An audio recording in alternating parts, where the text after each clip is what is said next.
ഈ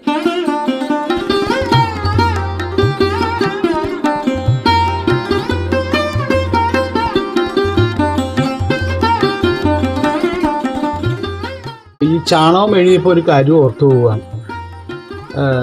പണ്ട് കാലത്ത് ഈ ചാണകം അറപ്പായിരിക്കുമല്ലോ, എല്ലാവർക്കും ഈ പറയുന്ന മാതിരി അറപ്പായിരിക്കുമല്ലോ, കുട്ടികൾക്ക് പ്രത്യേകിച്ച്. അപ്പം അന്നേരം അമ്മ പറയും, ഈ ചാണകത്തിനെ നിങ്ങൾ വെറുത്ത് കഴിഞ്ഞാൽ, അല്ലെങ്കിൽ ചാണകം നിങ്ങൾ എടുക്കാൻ അറപ്പ് കാണിച്ചാൽ അത് അമ്മയോട് സ്നേഹമില്ലാത്തത് കൊണ്ടാണ് അങ്ങനെ ഈ ചാണകത്തിനോട് നിങ്ങൾ ഈ അറപ്പ് കാണിക്കുന്നത്. അമ്മ നിങ്ങൾക്ക് അറപ്പാണോ? അല്ല. അപ്പോൾ ചാണകത്തിനോട് നിങ്ങൾ അറപ്പ് വിചാരിക്കേണ്ട കാര്യമില്ല. ഈ വരുന്ന ജനറേഷനും അതൊക്കെ പാലിച്ചു കഴിഞ്ഞാൽ നല്ലതാണെന്ന് നമുക്ക് തോന്നുന്നു. ഓരോ സ്ഥലത്തും ഓരോ രീതിയിലാണ് പൂക്കൾ ഇടുന്നതും എല്ലാം ഓരോ രീതിയിലാണ്. ചെറുപ്പത്തിൽ പൂക്കൾ പറിക്കാനായിട്ട് പോകുമ്പോൾ ആൺപിള്ളേരും ഉണ്ടാവും പെൺപിള്ളേരും ഉണ്ടാവും. ഈ വള്ളിനിക്കറൊക്കെ ഇട്ട് ഞങ്ങൾ കാലത്ത് തന്നെ പൂക്കൊട്ട, അന്ന് പൂക്കൊട്ടയൊക്കെ ഉണ്ട്, ഇങ്ങനെ തൂക്കിയിട്ടുള്ള കൊട്ടയുണ്ട്. ആ കൊട്ടയും ആയിട്ട് പിന്നെ ഈ തോട്ടി, ചെറിയ തോട്ടികൾ, തോട്ടികളൊക്കെ ആയിട്ട് ഞങ്ങൾ കുറേ സെറ്റ് ആൺപിള്ളേരും കുറേ സെറ്റ് പെൺപിള്ളേരും ഇങ്ങനെ ഞങ്ങൾ ഓരോ സ്ഥലത്തും, അന്ന് പാടങ്ങളൊക്കെ ഇഷ്ടംപോലെ ഉണ്ടായിരുന്നു. ഈ മുക്കുറ്റി പറിക്കും, പിന്നെ അതുപോലെ തന്നെ കാക്കപ്പൂവ്, പിന്നെ അരിപ്പൂവ്, അങ്ങനെ ധാരാളം പൂക്കളെന്നുണ്ടായിരുന്നു. അതൊക്കെ നമ്മൾ പറിക്കും. അത് വാശിയായിരുന്നു എല്ലാവർക്കും. ഇങ്ങനെ ഞാൻ കൂടുതൽ പറിക്കും. അപ്പം ഞാൻ അത്രയും പറിച്ചില്ലെങ്കിൽ അവൻ എൻ്റെ പൂ ഞാൻ ഇങ്ങനെ വളഞ്ഞു വയ്ക്കും. അപ്പോൾ മറ്റവൻ വന്ന് കുറേ വേറെ സ്ഥലത്ത് വളഞ്ഞു വയ്ക്കും. അങ്ങനെ വാശിയോട് കൂടിയിട്ടുള്ള ഒരു പൂ പറിക്കലൊക്കെ ആയിരുന്നു. അന്നത്തെ ഒരു സന്തോഷം നമുക്ക് പറഞ്ഞറിയിക്കാൻ വയ്യ. അതുപോലെ തന്നെ തുമ്പപ്പൂവ് എല്ലാ ദിവസവും ഇടണം എന്നുള്ളതാണ്. അപ്പൊ ഇപ്പൊ തുമ്പപ്പൂവ് തുമ്പയില്ല ഒരു സ്ഥലത്തും.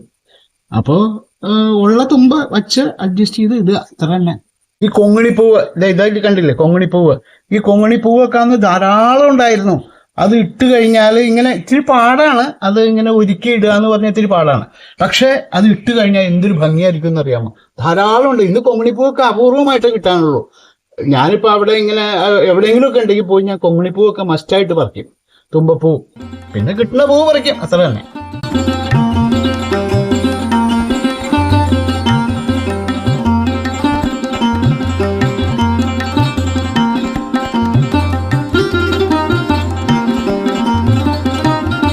അച്ഛന്റെ ഓർമ്മകളിലൂടെ നമ്മളുടെ എപ്പിസോഡ് ആരംഭിച്ചു. പത്രം വായന. ഇന്ന് ചിത്തിരയാണ്. അച്ഛൻ പറയുന്ന പഴയ കാലഘട്ടമൊക്കെ എനിക്കും ഏകദേശമൊക്കെ ഓർമ്മയുണ്ട്. ഞാൻ ഏകദേശം ഒരു 4ാം ക്ലാസ് 5ാം ക്ലാസ് ആവുമ്പോഴാണ്, 5ാം ക്ലാസ്സിൽ എത്തുമ്പോഴാണ് ഞാൻ ഈ വീട്ടിലേക്ക് വരുന്നത്. ഇതിനു മുമ്പ് ഇവിടെ ഒരു വീടുണ്ടായിരുന്നു, അച്ഛൻ പണിത്. അതിനു മുമ്പ് ഞങ്ങൾ തറവാടിലാണ് താമസിക്കുന്നത്. ഈ തറവാടിന്റെ ബാക്കിൽ എന്ന് പറഞ്ഞു കഴിഞ്ഞാൽ ഇഷ്ടം പോലെ പാടവും അതേപോലെ പറമ്പും. ഞങ്ങളുടെ അപ്പുറത്ത് ഒരു അരുണാക്കേപ്പിന്റെ കുടി എന്ന് പറയും, നമ്മള് അരുൺകുമാർ എന്ന് പറഞ്ഞിട്ടൊരു പുള്ളിയുടെ സ്ഥലങ്ങളും കാര്യങ്ങളും ഒക്കെ ഉണ്ട്. അപ്പോൾ അവിടെ പോയിട്ട് പൂ പറിക്കുക, ചെറിയ ചെറിയ പൂക്കൾ, അങ്ങനെയുള്ള കാര്യങ്ങൾ പറിക്കുക. എനിക്കും ഓർമ്മയുണ്ട്. എനിക്കും അവിടെ നിന്ന് ഈ ഞങ്ങളുടെ വീടിന്റെ അടുത്ത് കുറച്ച് പേര് താമസിക്കുന്നുണ്ട്. അപ്പൊ അവിടെ ഈ മറ്റേ ഈ അച്ഛൻ പറഞ്ഞ പോലത്തെ ഈ കൊട്ടകളൊക്കെ ഉണ്ടല്ലോ, അതൊക്കെ ഇങ്ങനെ ഉണ്ടാക്കി തരുന്നു. നമ്മൾ അത് പോയി വാങ്ങിക്കുന്നു. അത് വാങ്ങിച്ചിട്ട് ഞങ്ങളും അത് പരീക്ഷ, ഈ സമയത്തൊക്കെ നമ്മളുടെ പരീക്ഷ കഴിയുമ്പോഴത്തേനാണ് നമ്മൾ ഇതിനു വേണ്ടി ഇറങ്ങിത്തിരിക്കുന്നത്. അപ്പൊ അതൊക്കെ എനിക്കും നല്ല ഓർമ്മയാണ്. അതൊക്കെ ഒരു ഓർമ്മയാണ്. ഇന്ന് അതൊന്നുമില്ല. പക്ഷെ ഓക്കെ, ഇത് നമ്മളുടെ ലൈഫ് അങ്ങനെയാണ് മുന്നോട്ട് പോയിക്കൊണ്ടിരിക്കുന്നത്. അതിൽ നമുക്ക് ഒന്നും പറയാൻ പറ്റില്ല. അന്നത്തെ കാലം നല്ലതല്ലാന്നോ അല്ലെങ്കിൽ അന്നത്തെ കാലമാണ് നല്ലതെന്നോ ഇന്നത്തെ കാലം മോശമാണെന്നോ നമുക്ക് പറയാൻ പറ്റില്ല. എന്തായാലും നമുക്ക് ലൈഫ് മുന്നോട്ട് പോയേ പറ്റൂ. ഇന്ന് 7ാം തീയതിയാണ്, ചിത്തിരയാണ്. ഇന്നലെ അത്തം, ഇന്ന് ചിത്തിര. ഇന്നലെ അത്തച്ചമയമൊക്കെ അടിപൊളിയായിട്ട് നടന്നു. ഞാൻ വീഡിയോയിലും കാര്യങ്ങളിലൊക്കെ കണ്ടിരുന്നു. എനിക്ക് തോന്നുന്നു അതിൽ ഫസ്റ്റ് കിട്ടിയിരിക്കുന്നത് ചെങ്ങമ്പുഴയുടെ വാഴക്കുല എന്ന് പറയുന്ന ഒരു ഇതിനാണ്. ചെങ്ങമ്പുഴയുടെ വാഴക്കുലയ്ക്കാണ് 1ാം സമ്മാനം. അത്തം ഘോഷയാത്രയിൽ അലങ്കരിച്ച ലോറികളിൽ അവതരിപ്പിച്ച നിശ്ചല ദൃശ്യങ്ങൾ 1ാം സ്ഥാനം പൂണിത്തറ എന്ന് പറഞ്ഞിട്ട് പൂണിത്തറ ഫ്രണ്ട്സിന്റെ ചെങ്ങമ്പുഴയുടെ വാഴക്കുല നേടി. കുരിക്കാട് ഉദയ ക്ലബ്ബ് അവതരിപ്പിച്ച ഒരു ചാൺ വയറിനു വേണ്ടി എന്ന് പറയുന്ന സർക്കസ് ദൃശ്യം 2ാം സ്ഥാനവും ഭാവന ആർട്സിന്റെ ആടുജീവിതം 3ാം സ്ഥാനവും നേടി. സ്കൂൾ വിദ്യാർത്ഥികളുടെ മാർച്ച് പാസ്റ്റിൽ 1ാം സ്ഥാനം തൃപ്പൂണിത്തറ സെന്റ് ജോസഫ് CGHS-നാണ്. രണ്ടാം സ്ഥാനം Tripunithura government girls higher secondary സ്കൂളിനും മൂന്നാം സ്ഥാനം ഗവൺമെന്റ് ബോയ്സ് ഹയർ സെക്കൻഡറി സ്കൂളിനും ലഭിച്ചു. അത്തപ്പൂക്കള മത്സരത്തിൽ എറണാകുളം CC ഗ്രൂപ്പിന്റെ പൂക്കളം ഒന്നാം സ്ഥാനം നേടി. രണ്ടാം സ്ഥാനം വരാപ്പുഴ മഴവിൽ ആർട്സും മൂന്നാം സ്ഥാനം വൈപ്പിൻ ചിത്തിര ആർട്സും നേടി. വയോജന വിഭാഗം പൂക്കള മത്സരത്തിൽ ഒന്നാം സ്ഥാനം കാരുണ്യം വയോമിത്രം ക്ലബിനാണ്. രണ്ടാം സ്ഥാനം സ്നേഹദീപം, മൂന്നാം സ്ഥാനം തൃപ്പൂണിത്തുറ വയോജന സമിതിയും നേടി. നല്ല ഫോട്ടോസും കാര്യങ്ങളൊക്കെ ഉണ്ട്. നല്ല അതൊക്കെ ഒരു ഇങ്ങനെയുള്ള കാര്യങ്ങളൊക്കെ എന്നും എല്ലാ വർഷവും നടക്കണം, എന്നാലേ നമുക്കും അതുപോലെ തന്നെ നമ്മളുടെ കുട്ടികൾക്കൊക്കെ അവർക്കൊക്കെ ആ പഴയ കാലവും ഒക്കെ ഓർമ്മ വരുള്ളൂ. ഇന്ന് രസകരമായിട്ടുള്ള സംഭവം എന്ന് പറഞ്ഞാൽ മാതൃഭൂമി പത്രം 2 പേപ്പറായിട്ടാണ് എന്ന് പറഞ്ഞാൽ 2 ഭാഗങ്ങളായിട്ട് മൊത്തം 24 പേജ്. കാരണം അതിന് മാത്രം പരസ്യമുണ്ട്, അത്ര മാത്രം. ഇത് ഫ്രണ്ട് പേജിൽ ഇത് ആരുടെ പരസ്യമാണ്? മയൂരി എന്ന് പറഞ്ഞൊരു ഫർണിച്ചറിന്റെ ഒരു പരസ്യം. അത് കഴിഞ്ഞ് നമ്മളുടെ ഫസ്റ്റ് പേജിലേക്ക്, ജാക്കറ്റ് കഴിഞ്ഞ് ഫസ്റ്റ് പേജിലേക്ക് പോകുമ്പോൾ ശശിയെ തൊടില്ല, അൻവറിനെ വിമർശിച്ച പാർട്ടി. ശശിക്ക് വീഴ്ചയില്ലെന്ന് MV ഗോവിന്ദൻ. അൻവർ ആരോപണങ്ങൾ പരസ്യമായി പറഞ്ഞത് ശരിയായില്ല. ഉന്നയിച്ച പരാതികൾ പാർട്ടി അന്വേഷിക്കില്ല. RSS നേതാവിനെ ADGP കണ്ടാൽ ഞങ്ങൾക്കെന്താ? അതൊരു ന്യായമായ ചോദ്യമാണ്. ഞങ്ങൾക്ക് എന്താ ADGP എന്ന് പറഞ്ഞത് കമ്മ്യൂണിസ്റ്റ് പാർട്ടിയുടെ പ്രസ്ഥാനത്തിന്റെ അല്ലല്ലോ. അത് ഒരു എന്താ പറയുക, നമ്മളുടെ കേരളത്തിന്റെ ഒരു നിയമ വ്യവസ്ഥയുമായി ബന്ധപ്പെട്ടതാണ്. അത് ചിലപ്പോൾ അയാൾ കണ്ടപ്പോൾ എന്താ തെറ്റുന്നുള്ളതാണ് ചോദ്യം. BJPയും CPM ധാരണ ഉണ്ടാക്കിയെന്ന കോൺഗ്രസിന്റെ ആരോപണം അടിസ്ഥാനരഹിതവും അസംബന്ധവുമാണെന്ന് MV ഗോവിന്ദൻ പറഞ്ഞു. ADGP RSS നേതാവിനെ കണ്ട് CPM-ന് വേണ്ടി ധാരണ ഉണ്ടാക്കിയെന്നാണ് ആരോപണം. CPM-നെ ഇല്ലാതാക്കാൻ ദേശീയാടിസ്ഥാനത്തിൽ തീരുമാനിച്ച സംഘടനയാണ് RSS. 218 പാർട്ടി പ്രവർത്തകരെയാണ് BJPയും RSS-ഉം കൊലപ്പെടുത്തിയത്. CPM-ഉം RSS-ഉം തമ്മിൽ എങ്ങനെയാണെന്ന് ജനങ്ങൾക്ക് അറിയാമെന്നും അദ്ദേഹം പറഞ്ഞു. ADGP RSS നേതാവിനെ കണ്ടോ ഇല്ലയോ എന്നത് CPM-നെ ബാധിക്കുന്ന കാര്യമല്ല. അതിൽ പാർട്ടിക്ക് എന്ത് കാര്യമാണെന്നും അദ്ദേഹം ചോദിച്ചു. ന്യായമായ ചോദ്യമാണ്, കൃത്യമാണ്. അൻവറിന്റെ മൊഴിയെടുക്കൽ ഇന്നാണ്. ADGP അജിത് കുമാർ, SP സുജിത് ദാസിനും എതിരെ ആരോപണം ഉന്നയിച്ച PV അൻവർ MLA-യുടെ നിന്ന് തൃശൂർ DIG ശനിയാഴ്ച മൊഴിയെടുക്കും. അൻവർ മുഖ്യമന്ത്രിക്ക് നൽകിയ പരാതിയുടെ അടിസ്ഥാനത്തിലാണിത്. കൈവശമുള്ള തെളിവുകൾ അദ്ദേഹത്തിന് നൽകുമെന്നും അൻവർ പറഞ്ഞു. MV ഗോവിന്ദൻ ഇന്നലെ പറഞ്ഞു, ശശിക്ക് വീഴ്ചയില്ല. പൊളിറ്റിക്കൽ സെക്രട്ടറി എന്ന നിലയിൽ ശശിക്ക് ഉത്തരവാദിത്വം നിറവേറ്റുന്നതിൽ ഒരു വീഴ്ചയും സംഭവിച്ചിട്ടില്ല. ഇതാണ് CPM സംസ്ഥാന സെക്രട്ടേറിയറ്റിന്റെ തീരുമാനവും വിലയിരുത്തലും. ശശിയെക്കുറിച്ച് TV-യിൽ പറഞ്ഞ കാര്യമെല്ലാം ഒരു പരാതിയും പാർട്ടിക്ക് രേഖാമൂലം കിട്ടിയിട്ടില്ല. അൻവർ അന്ന് പറഞ്ഞത് ശശി പരാജയപ്പെട്ടു. മുഖ്യമന്ത്രി പിണറായി വിജയന്റെ ആഭ്യന്തര വകുപ്പ് വിശ്വസിച്ചേൽപ്പിച്ച ശശി ഉത്തരവാദിത്വം നിറവേറ്റുന്നതിൽ പരാജയപ്പെട്ടു. വിശ്വസ്തർ കിണർ കുഴിച്ച് വെച്ചിരിക്കുന്നു, കള്ളത്തരങ്ങൾ നടക്കുന്നു. ഏരിയ സെക്രട്ടറിമാർക്കടക്കം ഒരു വിഷയത്തിലും ഇടപെടാൻ കഴിയാത്ത അവസ്ഥ ശശി ഉണ്ടാക്കി. പോലീസിൽ അരാജകത്വമാണ്. പോലീസ് സ്റ്റേഷനിൽ മാഫിയ ഉണ്ടാക്കുന്നു. സമ്പന്നർ കയറി ഇറങ്ങുന്ന സ്ഥലമായി മാറി. അതിന് ഉത്തരവാദി ശശിയാണ്. അൻവർ ഇന്നലെ മലപ്പുറത്ത് പരാതി എഴുതി നൽകാം. മുഖ്യമന്ത്രി CPM സംസ്ഥാന സെക്രട്ടറി MV ഗോവിന്ദനും നൽകിയ പരാതിയിൽ മുഖ്യമന്ത്രിയുടെ പൊളിറ്റിക്കൽ സെക്രട്ടറി ശശിയുടെ പേരിൽ PV അൻവർ സോളാർ കേസുമായി ബന്ധപ്പെട്ട കുറച്ച് തെളിവുകൾ ശേഖരിച്ചിരിക്കുകയാണ്. അതുകൂടി കഴിഞ്ഞാൽ ഈ മാസം തന്നെ ശശിയുടെ പേരിൽ പരാതി നൽകും. അങ്ങനെയുള്ള കുറെ ന്യൂസ് കാര്യങ്ങളൊക്കെ ഉണ്ട്. നാട്ടുവർത്തമാനം കാര്യങ്ങളുണ്ട്. ഇവിടുത്തെ കുറെ നാളിൽ നടക്കുന്ന ഹരിത കർമ്മസേനയുടെ വാർഷികവും ഓണാഘോഷവും, കടയിരുപ്പ് സീനിയർ സെക്കൻഡറിയിൽ സിൽവൻ സിംഫണി എന്ന് പറഞ്ഞിട്ട് Kadayiruppu Saint Peter's senior secondary സ്കൂളിന്റെ സിൽവൻ സിംഫണി കലോത്സവ സമ്മേളനത്തിൽ പ്രിൻസിപ്പൽ PS നാരായണൻ തെളിയിക്കുന്നതും ഒക്കെ ആയിട്ടുള്ള, അത് എന്റെ പിള്ളേർ അവിടെയാണ് പഠിക്കുന്നത്. അപ്പോൾ ഇതൊക്കെയാണ് ന്യൂസ്. അത് കഴിഞ്ഞ് കഴിഞ്ഞാൽ നമ്മളുടെ സെക്കൻഡിലേക്കും തേർഡിലേക്കൊക്കെ പോകുമ്പോൾ സെക്കൻഡ് തേർഡ് വീണ്ടും ഫ്രണ്ട് പേജാ. DGP-യുടെ ഇടപെടലിൽ സുജിത് ദാസ് തെറിച്ചത്. DGP-യുടെ ഇടപെടൽ കൊണ്ടാണ് തെറിച്ചത്. നമ്മൾ ഇന്നലെ വായിച്ചതാണ് ന്യൂസ്. അതേപോലെ തന്നെ രാഷ്ട്രീയ ഗോതയിലേക്കെന്നും പറഞ്ഞിട്ട് ഗുസ്തി താരവും ഒളിമ്പ്യൻ താരവുമായ വിനേഷ് ഫോഗട്ടും ബജ്രംഗ് പുനിയും ഡൽഹിയിൽ KC വേണുഗോപാലിന്റെ സാന്നിധ്യത്തിൽ AICC ആസ്ഥാനത്ത് വെച്ച് കോൺഗ്രസിൽ ചേർന്നപ്പോൾ അത് രാഷ്ട്രീയം നടന്നത്. അത് കഴിഞ്ഞ് അടുത്ത പേജിലേക്ക് പോകുമ്പോഴത്തേനും പാർട്ടിയെ പ്രശംസിച്ചും മുഖ്യമന്ത്രിയുടെ ഓഫീസിനെ തള്ളിയും PV അൻവർ. അപ്പോ അങ്ങനെ ഒരു ന്യൂസ് നടക്കുന്നു. പാർട്ടിയെ പുള്ളി പ്രശംസിക്കുന്നുണ്ട്, പക്ഷെ ഓഫീസിനെ തള്ളി. അതിൽ ശശിമൊക്കെ പങ്കെടുക്കുന്ന ഉൾപ്പെടുന്നവരാണ്. മലപ്പുറത്ത് വിവാദ കേസുകൾ പ്രത്യേക സംഘം പരിശോധിക്കും. അതേപോലെ തന്നെ Rambo circus Gokulam convention centre Kallur 2001 മുതൽ സെപ്റ്റംബർ 12 മുതൽ 22 വരെ റാംബോ സർക്കസ് നടക്കുന്നു. ശബ്ദത്തൊക്കെ ഒരു ഓർമ്മയായി പറഞ്ഞില്ലേ. അതേപോലെ തന്നെ മലയാള സിനിമയും ദുരനുഭവം, തമിഴ് സംവിധായകൻ ലൈംഗിക അടിമയാക്കി വെളിപ്പെടുത്തലുമായി നടി സൗമ്യ. അതുപോലെ ബംഗാളിലെ ബലാത്സംഗ വിരുദ്ധ ബില്ല് ഗവർണർ രാഷ്ട്രപതിക്ക് വിട്ടു. റേഷൻ കാർഡ് മാസ്റ്ററിംഗ് പുനരാരംഭിക്കുന്നു. മസ്റ്ററിംഗ് അത് പുനരാരംഭിക്കാൻ. റേഷൻ കടയിൽ മുതിർന്നവരെ വരി നിർത്തരുത് എന്നുള്ള നിയമമൊക്കെ ഉണ്ട്. പിന്നെ അത് കഴിഞ്ഞ് ചരമക്കോളം കഴിഞ്ഞ് കഴിഞ്ഞാൽ കുറെ ന്യൂസസ് കാര്യങ്ങൾ. അത് കഴിഞ്ഞ് ലാസ്റ്റ് പേജിലേക്ക് പോകുമ്പോൾ ഫുൾ പരസ്യം. ഓണാഘോഷങ്ങൾക്ക് മാറ്റുകൂട്ടാൻ മിനിസ്കറിൽ മിന്നും താരങ്ങൾ. ഇന്നും നാളെയും വൈകിട്ട് 7 മുതലാണ് ഏഷ്യാനെറ്റില് ടെലിവിഷൻ അവാർഡ്.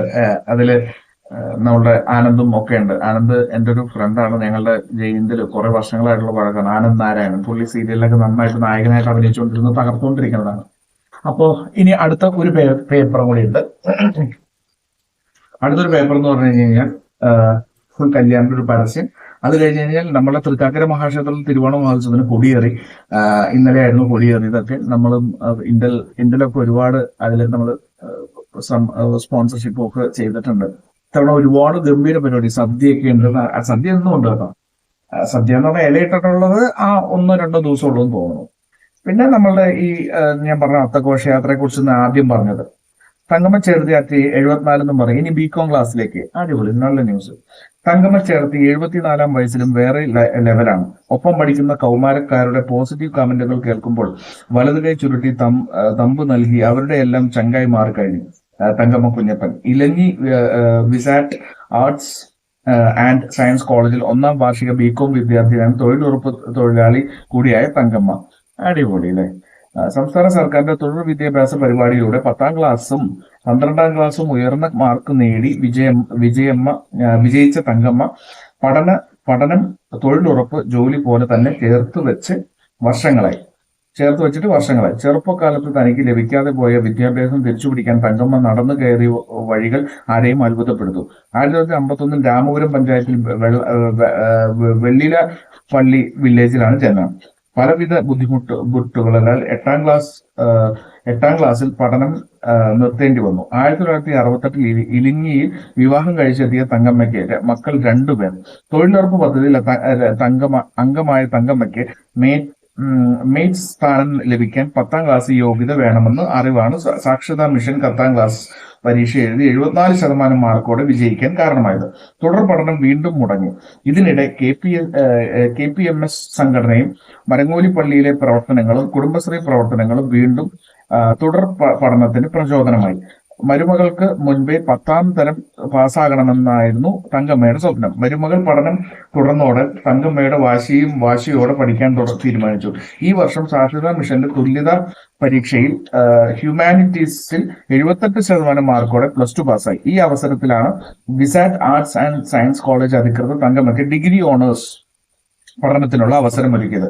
വയസ്സ് 74 ആയതിനാൽ MG സർവകലാശാലയുടെ അഡ്മിഷൻ പോർട്ടലിൽ ഡീഫോൾട്ട് ഇയർ സിസ്റ്റം പുതുക്കി നൽകി. ഇതോടെ ഉത്സാഹത്തോടെ വിസാറ്റ് കോളേജ് ബികോം ഓണേഴ്സ് പുനരാരംഭിച്ചിരിക്കുകയാണ് തങ്കമ്മ.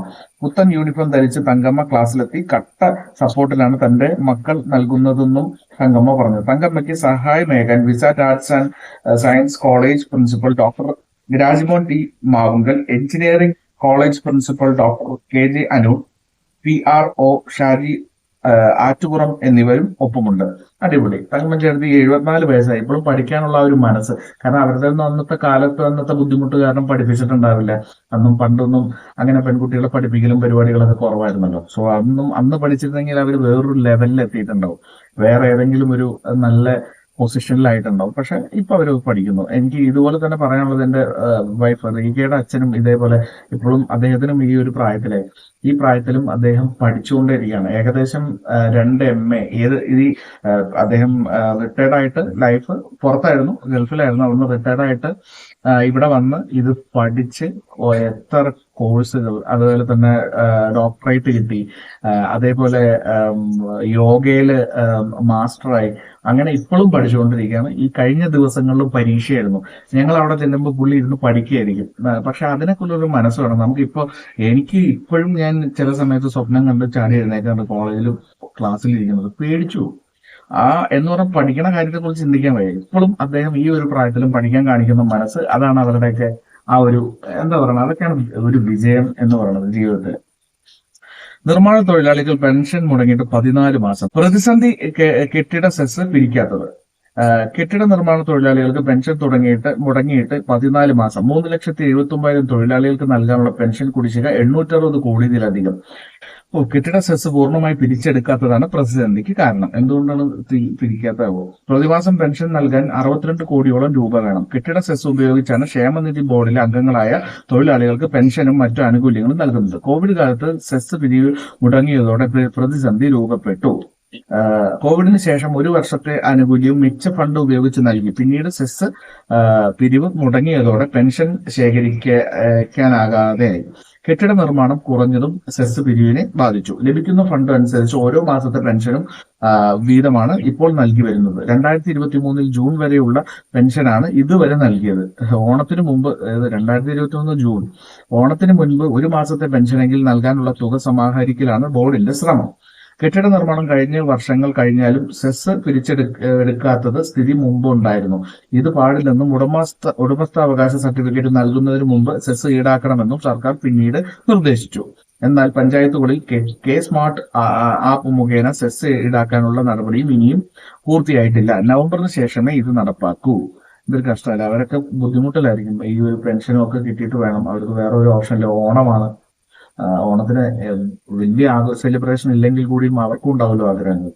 എന്തെങ്കിലും അവർക്ക് കൊച്ചുമക്കൾക്ക് എന്തെങ്കിലും മേടിച്ചു കൊടുക്കുക, അല്ലെങ്കിൽ ആ വീട്ടിലേക്ക് എന്തെങ്കിലും കൊണ്ടുവരിക, അങ്ങനെയുള്ള കുറെ കാര്യങ്ങളല്ലേ. പാഞ്ഞെത്തി തീവണ്ടി ചന്ദ്രബാബു നായിഡു രക്ഷപ്പെട്ട് തലനാരിഴയ്ക്ക്. തീവണ്ടി അപകടത്തിൽ നിന്നും തലനാരിഴയ്ക്ക് രക്ഷപ്പെട്ടത് ആന്ധ്രാപ്രദേശ് മുഖ്യമന്ത്രി ചന്ദ്രബാബു നായിഡു. പ്രളയബാധിത പ്രശ്നങ്ങൾ സന്ദർശിക്കുന്നതിന്റെ ഭാഗമായി മധുര നഗർ റെയിൽവേയുടെ പാലത്തിലൂടെ നടക്കുമ്പോഴാണ് സംഭവം. ആന്ധ്രയിലൊക്കെ ഭയങ്കര വെള്ളപ്പൊക്കവും കാര്യങ്ങളാണ്. ഇന്നലെ അല്ലു അർജുനൊക്കെ 1 കോടി രൂപ ഇത് ചെയ്തിട്ടുണ്ട്. അതിൽ ഭയങ്കര വിഷമമുണ്ടെന്നൊക്കെ പറഞ്ഞിട്ട്. അപ്പോൾ അപ്രതീക്ഷിതമായി തീവണ്ടി കുതിച്ചെത്തുകയായിരുന്നു. റെയിൽ ഗതാഗതത്തിന് മാത്രമായി രൂപകൽപ്പന ചെയ്ത പാലത്തിൽ കാൽനട യാത്രയ്ക്ക് ഇടമില്ല. സുരക്ഷാ ഉദ്യോഗസ്ഥർ ഇദ്ദേഹത്തെ ഒരു വശത്തേക്ക് മാറ്റി സുരക്ഷിതനാക്കി. കഴിഞ്ഞ 5 ദിവസമായി മഴക്കെടുതി പ്രദേശങ്ങളിൽ ചന്ദ്രബാബു നായിഡുവും സംഘവും പര്യടനം നടത്തുന്നുണ്ട്. Very good. അവിടെ നടക്കുന്നതും സങ്കടം തന്നെയാണ്. സിനിമയിൽ തുല്യവേതനം അപ്രായോഗികം. നിർമ്മാതാക്കൾ ഒരു സംശയമില്ല. തുല്യവേതനമൊന്നും ഒരിക്കലും നടക്കില്ല. അത് ഒരു സ്ഥലത്തും നടക്കില്ല. അത് സിനിമയിൽ മേഖല നിന്നല്ല, വേറെ എവിടെയാണ് നടക്കുക? ഏതെങ്കിലും എല്ലാത്തിനും അതിൻ്റെതായ ഒരു ഹയറാർക്കി ഉണ്ട്. അതനുസരിച്ച് കൊടുക്കാൻ പറ്റൂ. അവർ ചെയ്യുന്ന കാര്യങ്ങൾക്കും അങ്ങനെ തന്നെയാണ്. മോഹൻലാലിന്റെ ശമ്പളം അല്ലെങ്കിൽ മമ്മൂട്ടിയുടെ ശമ്പളം തന്നെ എല്ലാവർക്കും കൊടുക്കാന്ന് പറഞ്ഞിട്ട് കാര്യം. മമ്മൂട്ടിക്ക് ഹൃദയപൂർവ്വം മഞ്ജുമയുടെ ജന്മദിനാശംസകൾ. മമ്മൂക്ക, എന്റെ ഹൃദയം അങ്ങയോട് കടപ്പെട്ടിരിക്കുന്നു. ശസ്ത്രക്രിയ കഴിഞ്ഞ് വീട്ടിലേക്ക് മടങ്ങാൻ തുടങ്ങുമ്പോഴാണ് ശനിയാഴ്ച മമ്മൂട്ടിയുടെ ജന്മദിനമാണെന്ന് മഞ്ജുമ അറിയുന്നത്. തന്റെ ശസ്ത്രക്രിയക്ക് ചെലവ് മുഴുവൻ ഏറ്റെടുത്ത മമ്മൂട്ടിക്ക് പിറന്നാൾ ആശംസകൾ നേരുന്നതിന്റെ മഞ്ജുമയുടെ കണ്ണുകൾ നിറഞ്ഞു എന്ന് പറഞ്ഞു. ആ മമ്മൂക്കയ്ക്ക് വേണ്ടിയിട്ട് ഹാപ്പി ബർത്ത്ഡേ. അത് കഴിഞ്ഞാൽ സ്പോർട്സ് കാര്യങ്ങൾ നടക്കുന്നു. നമ്മുടെ ലീഗൊക്കെ സ്റ്റാർട്ട് ചെയ്യാണ്. അടിപൊളി. ടാറ്റ മോട്ടോഴ്സ് കേരളത്തിൽ ശ്രദ്ധിക്കുന്നു. ശരിയാണ്. ടാറ്റയുടെ EVയുടെ ഷോറൂമുകളൊക്കെ തുടങ്ങുന്നത് ഹെവിയാണ് കേട്ടോ. ഭയങ്കര ലക്ഷറി ആയിട്ടുള്ള ചില ഷോറൂംസ് ഒക്കെ ഞാൻ കണ്ടു. ഇലക്ട്രോണിക് ഗൃഹോപകരണ വിൽപ്പന ഓണത്തിന് 5000 കോടി കിടക്കും. അടിപൊളി. പിന്നെ ലാസ്റ്റ് പേജിലേക്ക് വരുമ്പോഴത്തേനും നമ്മുടെ നിർമ്മിത ബുദ്ധി ടൈം മാഗസിന്റെ പട്ടികയിൽ അശ്വിനി വൈഷ്ണവും അനിൽ കപൂറും.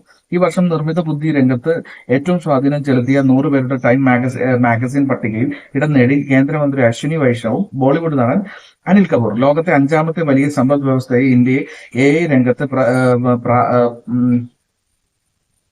പ്രധാനിയാക്കാനുള്ള ശ്രമങ്ങളുടെ പേരിലാണ് അശ്വിനി വൈഷ്ണവ് തിരഞ്ഞെടുക്കപ്പെട്ടത്. അദ്ദേഹത്തിന്റെ നേതൃത്വത്തിൽ അർദ്ധചാലകങ്ങളുടെ നിർമ്മാണത്തിൽ ലോകത്തെ മികച്ച 5 രാജ്യങ്ങളിലൊന്നായി ഇന്ത്യ മാറും. അടുത്ത 5 വർഷത്തിനുള്ളിൽ ആധുനിക നിർമ്മിത ബുദ്ധി സംവിധാനം വികസിപ്പിക്കാൻ രാജ്യത്തിന് സാധിക്കുമെന്നും ടൈം പറയുന്നു. AI സങ്കേതങ്ങൾ വികസിപ്പിക്കുന്നതിൽ നിർണായക ഘടകമാണ് അർദ്ധചാലകങ്ങൾ.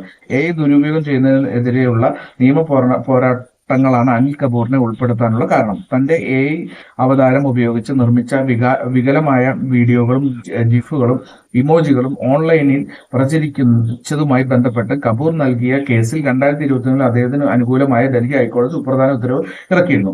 കപൂറിന്റെ പേരോ ശബ്ദമോ ചിത്രമോ മറ്റു വ്യക്തിഗത സ്വഭാവങ്ങളോ സമ്മതമില്ലാതെ ഉപയോഗിക്കുന്നതിൽ നിന്നും 16 സ്ഥാപനങ്ങളുടെ വിലക്ക് ഉണ്ടായിരുന്നുവെന്നും ഇത് പറയുന്നു.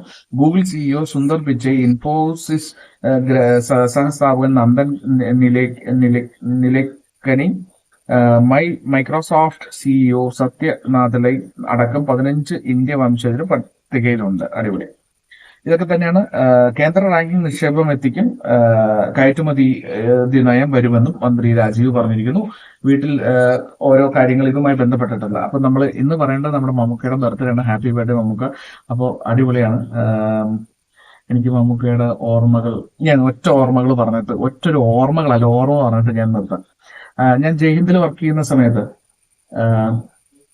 ഞാൻ ഒരു ഇന്റർവ്യൂവുമായി ബന്ധപ്പെട്ടിട്ട് ബാംഗ്ലൂർ, ഇതുപോലെ ഓണമാണ്. അപ്പൊ മമ്മൂക്കയുടെ അന്ന് ജയ്ഹിന്ദിലൊക്കെ എന്ന് പറഞ്ഞാൽ ഒരു ചെറിയ ഇന്റർവ്യൂ, മമ്മൂട്ടിയുടെ ഇന്റർവ്യൂ ഒക്കെ കിട്ടാന്ന് പറഞ്ഞാൽ അടിപൊളിയാണ്. കാരണം കിട്ടിക്കഴിഞ്ഞ് കഴിഞ്ഞാൽ അത് വെച്ച് നമുക്ക് സ്പോൺസർഷിപ്പ് എടുക്കാം, അടിച്ചു പൊളിക്കാം. അപ്പൊ അതൊക്കെയാണ് പ്ലാൻ. അത് മമ്മൂക്ക റെഡി എന്ന് പറയുന്നതും ഇവിടെ ഓൾറെഡി ഏതോ ഒരു കമ്പനിക്ക് നമ്മളുടെ പ്രോഗ്രാം വിറ്റു. ഞങ്ങൾ നേരെ ഇവിടുന്ന് ബാംഗ്ലൂർക്ക് ഒരു ടവേരയിൽ കുറെ പേര് കഷ്ടപ്പെട്ട് ഇവിടുന്ന് വണ്ടി ഓടിച്ച് അവിടെ എത്തുന്നു.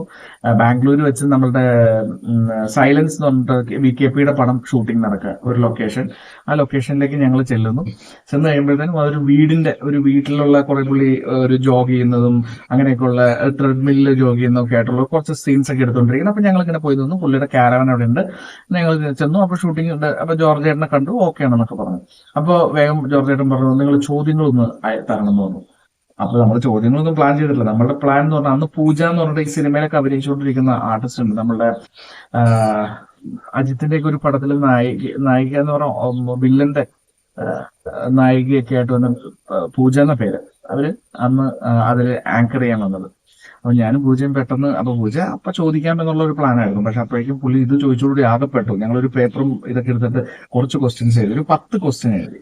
10 ക്വസ്റ്റ്യൻ എഴുതിയിട്ട് ബാക്കി ഞാൻ പിടിച്ചോളാന്ന് പറഞ്ഞു. അങ്ങനെ പൂജ പറയുന്നു. ഞങ്ങൾ എല്ലാവരും കൂടി കയറുന്നു. വേഗം മമ്മൂക്കി ഇത് കൊടുത്തു. ഓക്കെ എന്ന് പറഞ്ഞു. അപ്പൊ ഇങ്ങനെ ഇതിന്റെ ഇടയിൽ ഇങ്ങനെ ഷൂട്ടിംഗ് പല സ്ഥലത്ത് ഇങ്ങനെ സെറ്റ് ചെയ്തുകൊണ്ടിരിക്കുക. അപ്പൊ ഇത് എവിടെ സെറ്റ് ചെയ്യണം എന്ന് പറയുന്നത്, അപ്പൊ നമ്മൾ ശരി അവിടെ സെറ്റ് ചെയ്തോളൂ എന്ന് പറഞ്ഞു. മമ്മൂക്ക പറഞ്ഞുകൊണ്ടായതുകൊണ്ട് അവിടെ ഫുൾ ഫ്രീഡം ആണ് നമുക്ക്. അങ്ങനെ നമ്മളിങ്ങനെ ഇരിക്കുമ്പോഴത്തേനും നമുക്ക് ഇങ്ങനെ നടന്നു വരികയാണ്. അപ്പൊ നമുക്ക് നടന്നു വന്നിട്ട് വേഗം നമ്മളിങ്ങനെ മമ്മൂക്ക എന്ന് പറയുമ്പോൾ നമ്മൾ സ്കൂളിൽ ഒരു പ്രിൻസിപ്പാൾ തന്നെ പോലത്തെ ഒരു പേടിയാണ് എല്ലാവർക്കും. ഒരു ഫുൾ സൈലൻസ് ആവും. അത് കഴിയുമ്പോഴത്തേനും ഞങ്ങളിങ്ങനെ ലൈറ്റൊക്കെ റെഡിയാക്കി വെച്ചേക്കെ, ക്യാമറ ഒക്കെ ഇങ്ങനെ റെഡിയാക്കി. അപ്പോൾ വരുന്നു, ഓണാക്കുന്നു. പുള്ളിയുടെ മൂഡ് മാറരുത് അങ്ങനെയൊക്കെ വിചാരിച്ചിട്ട് അങ്ങനെ വേഗം വരുന്നു. നേരെ വന്നിരുന്നു. പുള്ളി ലേപ്പിൽ കൊടുത്തു. അത് കഴിഞ്ഞിട്ട് ഇങ്ങനെ പുള്ളി കുറച്ചേരം മൊബൈൽ നോക്കിക്കൊണ്ടിരുന്നു. നോക്കിയിട്ട് അപ്പൊ ഞങ്ങൾക്ക് റെഡിയായി. ഞങ്ങളൊന്നും മിണ്ടല്ല, റെഡി ആണെന്നൊന്നും പറയണില്ല. അപ്പൊ തന്നെ വേഗം ഓക്കെ എന്ന് പറയുന്നു. ഓക്കെ എന്ന് പറഞ്ഞു. അപ്പൊ ഞാൻ പറഞ്ഞു ആക്ഷൻ എന്ന് പറയുന്നു.